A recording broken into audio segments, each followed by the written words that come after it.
संजना दयाल। संजना दयाल। दयाल। अच्छा, क्या है मामला, बताइए पूरा घटना के बारे में विस्तार से बताइए। हम लोग को मुख्यमंत्री कन्या विवाह में शादी हुआ 10 फरवरी को। उसी में हम लोग को ये मंगलसूत्र मिला है जो नकली। ये चैन को देखिए, इसको हम लोग चेक करा के आए हैं, पूरा ब्लैक है ये।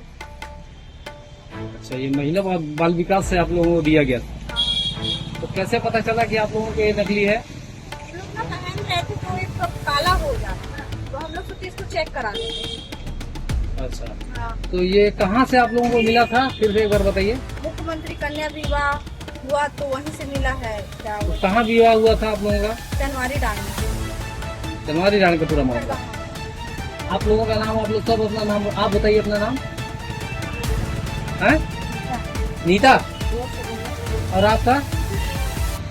और आप? साधना।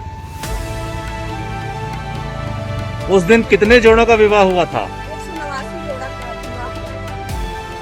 कौन सी तारीख में विवाह हुआ था? 10 फरवरी। उस विवाह में क्या मंत्री जी उपस्थित थे? उनके कर कमलों से आपको दिया गया है, तो ये पूर्ण रूपेण गिलट है। देखिए ना, ये पूरा काला हो गया। आप क्या चाहते हैं? तो हमको ना हमारा पैसा दे देते, इससे अच्छा हम लोग नया खरीद लेते। अच्छा, जो कितनी लागत आप लोगों को देनी थी इसके बदले में? 15,000। 15,000।